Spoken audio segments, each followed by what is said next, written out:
Assalamualaikum warahmatullahi wabarakatuh. Kami daripada kumpulan 7 akan membentangkan tajuk kami iaitu Amalan Ahli Sufi menurut Ibnu Taymiyah.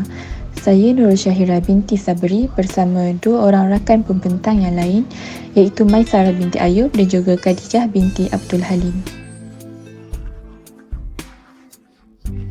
Kalau korang nak tahu, sebenarnya tasawuf ni terdapat banyak sangat pendapat. Antaranya adalah, tasawuf ini adalah berasal daripada perkataan ahli as-sufah, dan yang kedua adalah, tasawuf ini berasal daripada perkataan as-safa yang bermaksud bersih ataupun suci. Dan yang ketiga, ianya juga berasal daripada perkataan Greek iaitu Sophia yang bermaksud hikmat ataupun kebijaksanaan.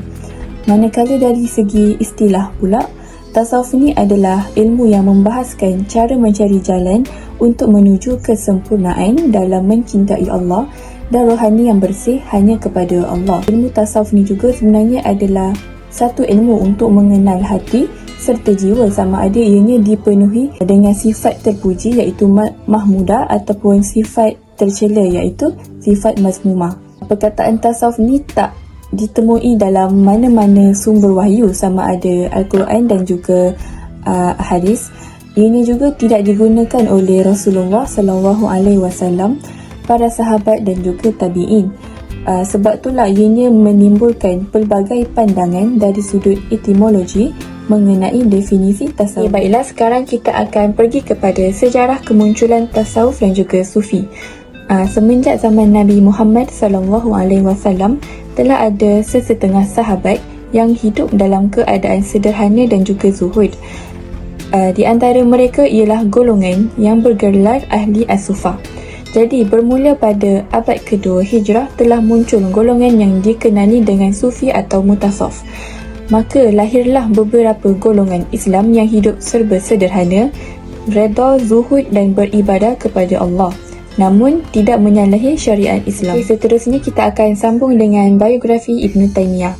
Nama penuh beliau adalah Taqiyuddin Abu Al-Abbas Ahmad bin Abdul Halim bin Abdul Salam bin Abu Al-Qasim bin Al-Hidir bin Muhammad bin Taymiyah Al-Harani Al-Dimashqi, dan beliau lahir pada 10 Rabiul Awal 661 Hijrah bersamaan dengan 1262 Masihi di kota Haran. Manakala beliau wafat di penjara Al-Qal'ah, Damsyik ketika sedang membaca Al-Quran. Beliau adalah ulama terkenal yang diberi gelaran Al-Haran. Juga dikenali sebagai Al-Dimashqi kerana mengajar ilmu dan kemasyhuran di kota Damsyik yang bertenaga dari segi intelektual. Guru dan murid Ibnu Taymiyah.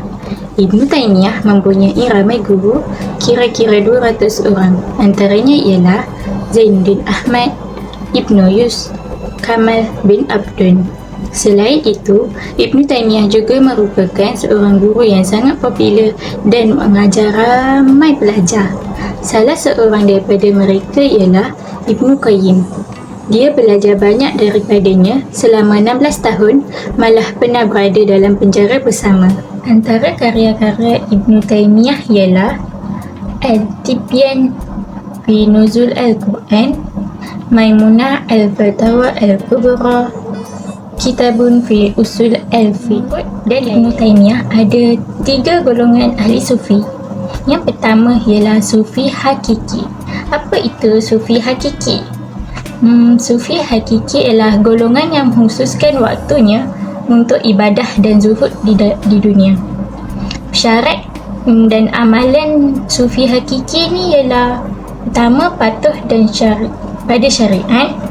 Kedua, menjalankan adab sufi dan meninggalkan adab-adab bid'ah. Yang ketiga, bersifat zuhud dalam memandang dunia. Dua pula ialah sufi rezeki. Apa pula sufi rezeki ni?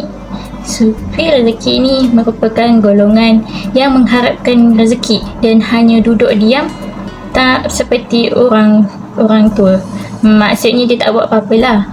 Menurut Ibnu Taymiyah, sufi rezeki ni mereka ni tidak layak digelar sufi.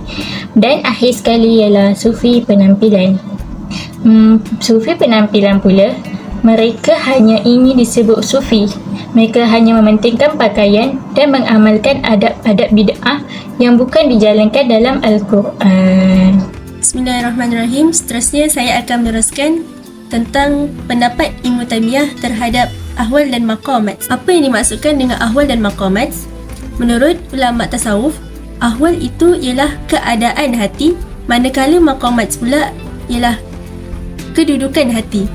Ahwal itu ialah satu perasaan di mana kadang-kadang perasaan itu datang dan kadang-kadang perasaan itu akan pergi. Contohnya, kematian. Bila kita melihat seseorang itu meninggal, akan hadir dalam diri kita perasaan insaf. Namun perasaan itu tidak tetap. Kadang-kadang perasaan itu akan hadir mungkin dalam waktu yang lama, kemudian dia akan pergi. Bermaksud perasaan itu belum tetap lagi di dalam hati kita. Kemudian yang dimaksudkan dengan maqamat pula ialah apabila perasaan insaf tadi telah tetap di dalam diri kita, maka ahwal tadi telah pergi kepada maqamat, iaitu perasaan tadi telah tetap di dalam hati kita. Daripada ahwal, keadaan yang kadang-kadang hadir, kadang-kadang pergi, bermaksud hatinya sentiasa hadir perasaan insaf di dalam dirinya. Itulah yang dimaksudkan dengan maqamat. Oleh itu, kebanyakan ulama termasuk Ibnu Taimiyah sendiri telah menyatakan bahawa makam yang pertama bagi para salik ini ialah makam taubat. Hal ini kerana taubat ialah amalan-amalan para waliullah. Selain itu, Allah sangat mencintai hamba-hambanya yang sentiasa bertaubat dan juga sentiasa mencucikan diri. Seperti mana di dalam surah Al-Baqarah ayat 222, A'udzubillahi minasyaitonirrajim, Innallaha yuhibbut tawwabin wa yuhibbul mutatahhirin. Makam yang kedua ialah makam tawakal. Ahli sufi memandang bahawa tawakal ini ialah satu perbuatan golongan yang muqarrabin, iaitu golongan yang dekat dengan Allah. Kerana tawakal ini ialah satu sifat batiniah yang hanya boleh dicapai apabila kita mencintai Allah dengan ikhlas. Tawakal tidak diwajibkan ke atas golongan tertentu sahaja, contohnya ahli sufi. Bahkan ia diwajibkan ke atas semua orang yang beriman, kerana hanya orang yang kafir dan munafik sahaja yang melepaskan diri mereka daripada kewajipan tawakal. Tambahan pula, banyak ayat di dalam Al-Quran yang memerintahkan kita untuk bertawakal kepada Allah. Sebagai contoh, di dalam surah Asy-Syu'ara ayat 10, A'udzubillahi minasyaitonirrajim, Dzalikumullahu Rabbi alaihi tawakkaltu wa ilaihi unib. Makam yang ketiga ialah makam zuhud. Ibnu Taimiyah mengatakan bahawa zuhud yang disyariatkan di dalam Islam ialah meninggalkan segala sesuatu yang tidak memberi manfaat di akhirat.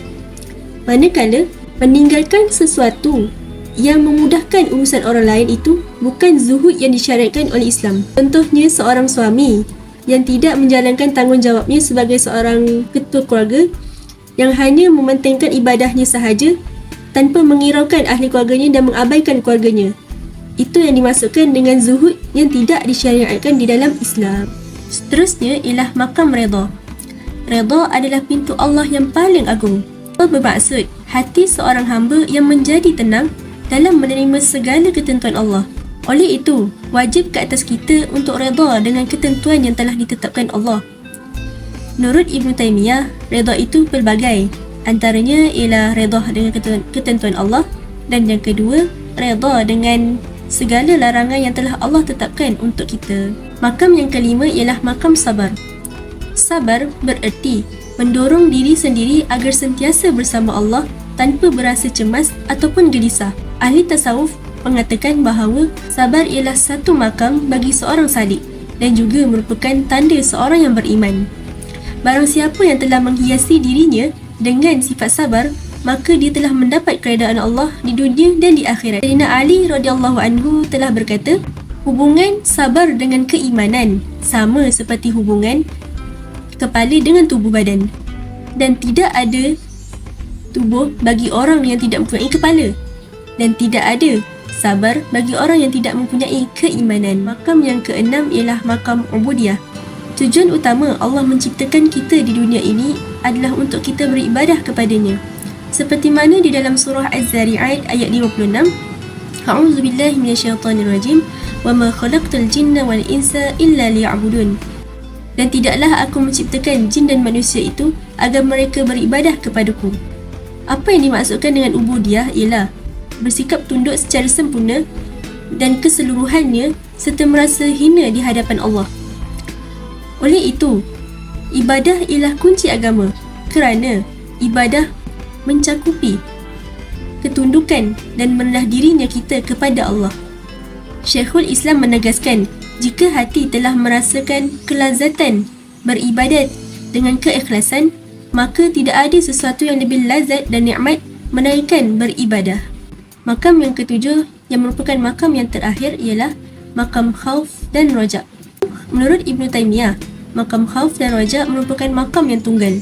Buktinya, seseorang yang berharap pasti akan berusaha untuk mendapatkan apa yang dicintainya. Manakala seorang yang takut pasti akan menjauhi apa yang menakutkannya untuk mendapatkan apa yang dicintainya. Sesungguhnya, rasa takut terhadap Allah akan melahirkan harapan. Jika bukan kerana harapan itu, manusia pasti akan berputus asa. Seperti yang kita tahu, mukmin yang sejati itu tidak akan pernah berputus asa untuk mendapatkan rahmat Allah. Kesimpulannya, tasawuf adalah satu jalan untuk kita membentuk akhlak yang baik, hati yang bersih dan luhur, khusyuk, sabar, tawakal dan seluruh sifat yang terpuji. Tasawuf juga merupakan satu alternatif dalam penyucian dan pembersihan hati daripada masuknya dunia di dalam hati dan hanya mengharapkan redha Allah. Tasawuf bukan ilmu menilai orang lain, tetapi tasawuf itu adalah ilmu untuk menilai diri sendiri. Wallahu a'lam.